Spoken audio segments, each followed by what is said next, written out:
তার প্রতিদান বাড়ায় দেয়। মুমিন সুখে শান্তিতে থাকে, তার খুব আরাম আয়েশের অবস্থান হয়, সে শুকরিয়া আদায় করে, আল্লাহ পাক সেদিকেও তার আরাম বাড়ায় দেয়, প্রতিদান বাড়ায় দেয়। সুবহানাল্লাহ। মুমিনের দুইটা জিনিস রাসূল বলেন, আমি অবাক হই, মুমিন কোনো কিছু পেলে শুকরিয়া আদায় করে, আল্লাহ পাক তার উজরাত বাড়ায় দেন, প্রতিদান বাড়ায় দেন। আবার যখন কোনো কষ্টে পড়ে যায় তখন কি করে?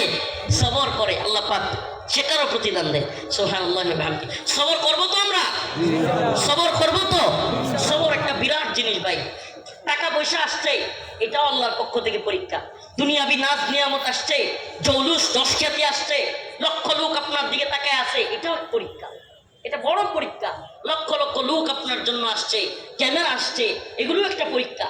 ঠিক তেমনি ভাবে জেলে আছেন, কষ্টের জিন্দেগি, বাবা মা ভাই বোন সবাইকে ছেড়ে, সেটাও একটা পরীক্ষা। পরীক্ষা দুই ধরনের হতে পারে। শান্তি সুখে আছেন, এটা আল্লাহর পক্ষ থেকে নিয়ামতের পরীক্ষা। সেটা পেয়ে আপনি কতটুকু শুকরিয়া আদায় করতেছেন, সেটা পেয়ে দ্বীনের পথে কতটুকু খরচ করতেছেন, এটা এক পরীক্ষা।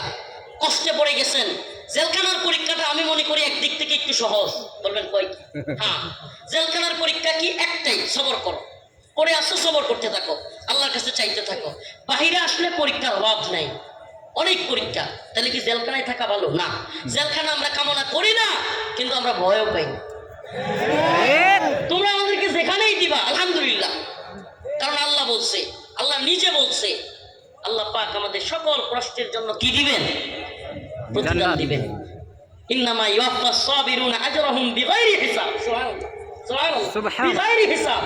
হিসাব সারা, হিসাব সারা, কোনো হিসাব নাই। এই হিসাব করবেন সাতবক আসমান জমিন অমুক তমুক, একটা দুইটা, এইখান থেকে ওইখানে, এইগুলোর দরকার নেই। আল্লাহ বলছেন ইউওয়াফাস সাবিরুন আজরাহুম বিগাইরি হিসাব।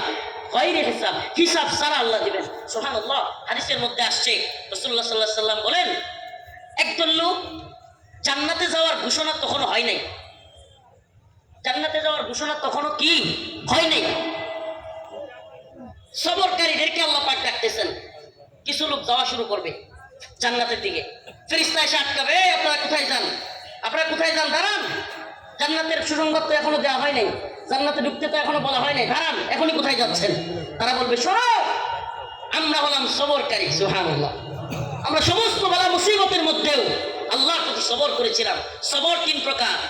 এই প্রস্রাবে উঠছে নাকি? কয়েকজন উঠতেছেন, ছেড়ে দিব?